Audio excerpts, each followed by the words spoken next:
El 30 de enero de 2002 en Opelika, Alabama, Katrina Ryan esa mañana se preparaba para ir a su trabajo, pero como era de costumbre llamó a la casa de sus padres para verificar si todo estaba bien.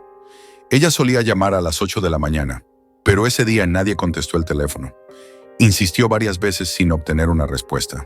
Preocupada, cogió sus cosas y se dirigió a casa de sus padres.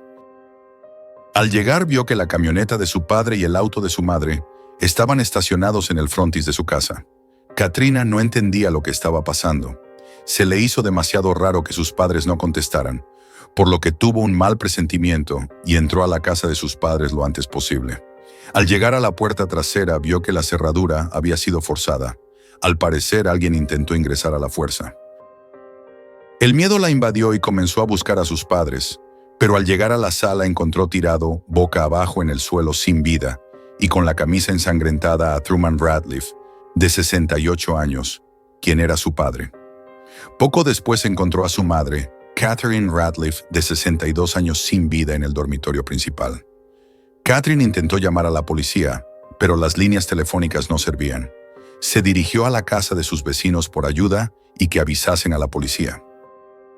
Los efectivos policiales llegaron a la escena del crimen y comenzaron a inspeccionar la casa en busca de alguna pista que pudieran dar con el culpable o los culpables del asesinato. En los registros oficiales se pudo leer que las víctimas recibieron múltiples disparos y con señales de haber sido torturadas antes de perder la vida en un intento de robo. Ya que la policía encontró la casa desordenada, se hallaron $87,000 en efectivo escondidos en el baño. El dinero encontrado creó confusión en los policías, por lo que se preguntaron si realmente las personas que entraron querían robar o solo habían asesinado por placer. Al pasar las horas, los oficiales solo tenían a un sospechoso en la mira, y era el exnovio de Catherine, ya que él tenía denuncias de agresión y amenazas en contra de Catherine, pero fue descartado del caso, ya que el exnovio se encontraba encarcelado cuando ocurrieron los hechos. Los cuerpos de los padres de Catherine fueron examinados y el resumen del médico forense dio a conocer que se tratarían de dos personas, ya que las balas encontradas en los cuerpos eran de distintas armas. No pudieron encontrar alguna huella ni pista en el caso, por lo que el asesinato de los Ratliff quedó inconcluso. Pero al pasar el tiempo se dio a conocer la verdad. El 17 de febrero de 2002, tan solo a 2 semanas de lo sucedido en casa de los Ratliff, en Phoenix City, Alabama, un padre soltero de 57 años, de nombre Butch Bowyer, y su hijo Brett Bowyer se preparaban para ir a descansar mientras que Butch revisaba algunos documentos. Fue interrumpido por alguien que tocó la puerta de su entrada principal. El hombre extrañado decidió ir a ver quién estaba en la puerta, ya que no esperaba ninguna visita. El hombre extrañado decidió ir a ver quién estaba en la puerta, ya que no esperaba ninguna visita. Siendo las 10 de la noche de un domingo, Butch abrió la puerta y se topó con 2 oficiales que supuestamente eran del Departamento de Narcóticos. Los oficiales le comentaron al hombre que tenían una orden judicial en donde decía que Butch estaba bajo arresto por tenencia de drogas. Butch explicó a los oficiales que se trataba de un error, ya que él no tenía ningún tipo de relación con esas sustancias. Los oficiales hicieron caso omiso y procedieron a arrestarlo y lo condujeron hasta un auto de marca Ford modelo Crown Victoria de color blanco, un vehículo que también usaba la policía. Antes de ser conducido hasta la estación policía, Butch, asustado, pidió a los oficiales hacer una llamada para que alguien pudiera llegar a su domicilio y quedarse con su hijo, ya que no había nadie más en casa que pudiera cuidar del pequeño. Los oficiales se negaron ante la petición del hombre y le prohibieron hacer cualquier tipo de llamada, por lo que los supuestos oficiales entraron a la casa y despertaron al niño para también esposarlo y subirlo al auto junto a su padre. Butch quedó extrañado de lo que estaba pasando. Cuando el auto avanzó rumbo a la comisaría, el hombre junto a su hijo se dio cuenta de algo. Los oficiales no eran realmente lo que decían ser, ya que pasaron de largo la comisaría que se encontraba cerca a la casa de Butch.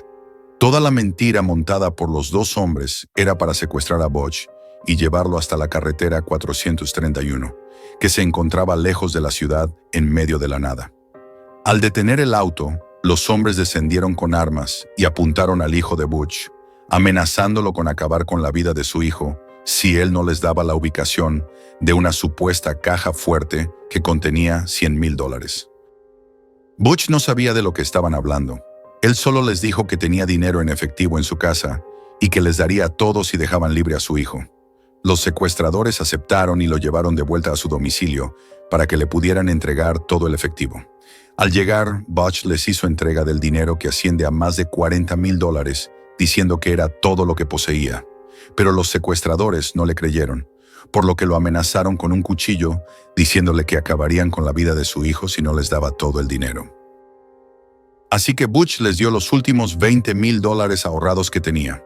Cuando los secuestradores obtuvieron todo el dinero, rompieron el acuerdo que tenían con Butch, por lo que los metieron al auto junto a su hijo y los condujo de nuevo hasta la carretera.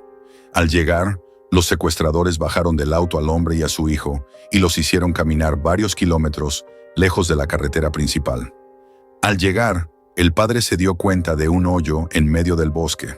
Este hoyo, del que Butch no tenía conocimiento alguno, fue cavado por los secuestradores horas antes. Butch comenzó a suplicar por su vida y la de su hijo.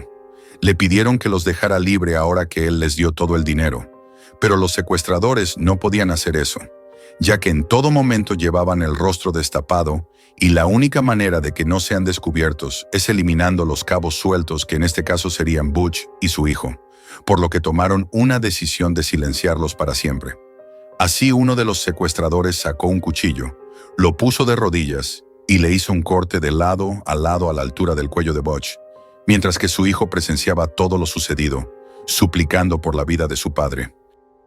Mientras el hombre poco a poco perdía la vida, uno de los secuestradores sacó un arma y le disparó al joven 3 veces, para luego aventar su cuerpo junto al de su padre al hoyo que habían cavado horas antes. Luego los 2 hombres con palas comenzaron a tapar el hoyo, enterrando a sus víctimas, hasta dejarlo lo suficientemente tapados como para que el agujero no se viera a simple vista. Luego de cometer su crimen, los secuestradores se subieron al auto y huyeron como si nada hubiera pasado, pero no contaban con que Butch aún estaba vivo.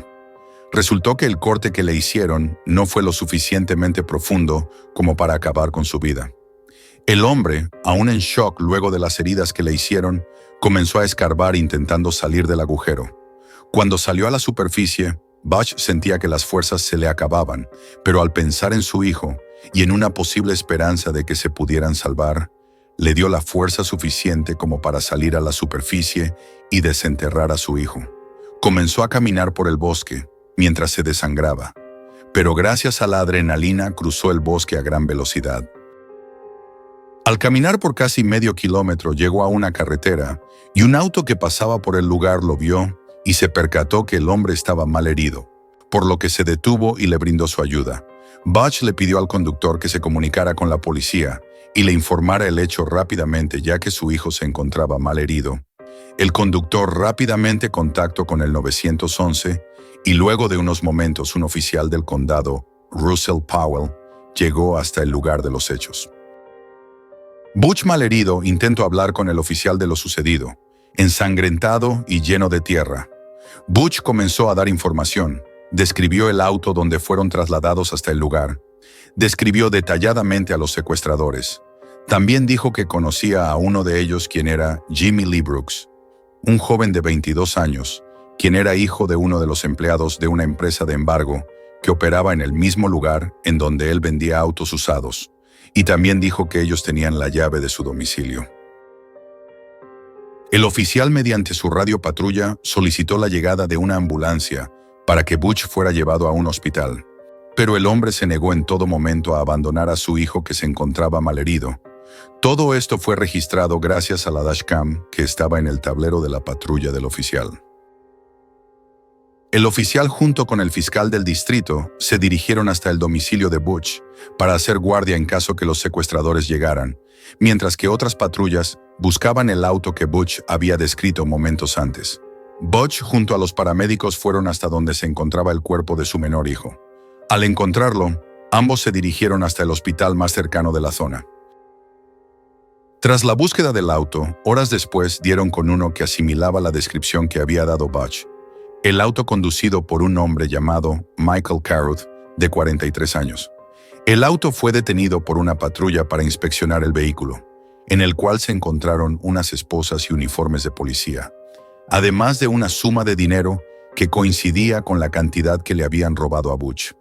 También se hallaron manchas de sangre en los asientos de la parte trasera del vehículo, por lo que Michael sería puesto bajo arresto como sospechoso y sería conducido hasta la comisaría del condado. En el interrogatorio, Michael negó con total frialdad el crimen del cual se le acusa relacionado con el homicidio de los Bowyer. El oficial no reveló que Butch había sobrevivido y quería ver hasta dónde llegaba la mentira de Michael, quien se mantuvo firme en sus declaraciones. La policía, al investigar su vida de Michael en su base de datos, vio que el hombre estaba limpio. No tenía ningún cargo bajo su nombre. Esto complicó un poco las investigaciones de la policía. La policía, al ver que Michael no quería cooperar, lo encarcelaron y estuvieron a la espera de las órdenes del juez. Sin embargo, su vehículo fue incautado para las investigaciones correspondientes y determinar si la sangre que fue encontrada era la de los Bowyer. Por otra parte, Jimmy Lee fue detenido mientras intentaba quemar la ropa que utilizó durante el crimen. A diferencia del interrogatorio de su amigo Michael, Jimmy no le tomó mucho tiempo en declararse culpable, ya que la policía lo detuvo mientras quemaba las evidencias. También declaró que él trabajaba junto a Michael en las cobranzas y que 6 meses atrás Michael pagó su fianza de la cárcel de $75,000. Por ese motivo obedecía todo lo que Michael le decía. Jimmy Lee tenía muchas denuncias a su nombre. Decidió colaborar con la policía, detallándoles todo lo que había pasado aquel domingo 17 de febrero, desde el secuestro y robo hasta una lista que Michael manejaba de personas que él creía que tenían grandes sumas de dinero. En esa lista también figuraba la familia Ratliff. Jimmy también declaró algo que hundiría a Michael. Dijo que fue él quien le hizo el corte en el cuello a Butch, y también fue quien le disparó 3 veces al hijo de Butch. En las declaraciones, Jimmy también mencionó a una tercera persona llamada James Gary, un hombre de 28 años que estuvo en prisión y que también Michael le pagó la fianza para que pudiera quedar libre. El hombre también estuvo involucrado en el robo de los Ratliff.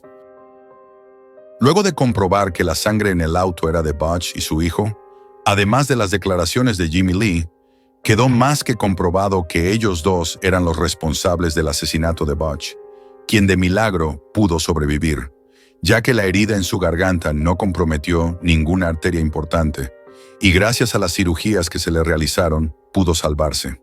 Pero desgraciadamente, su menor hijo no pudo sobrevivir. Brett Bowyer falleció en la ambulancia de camino al hospital.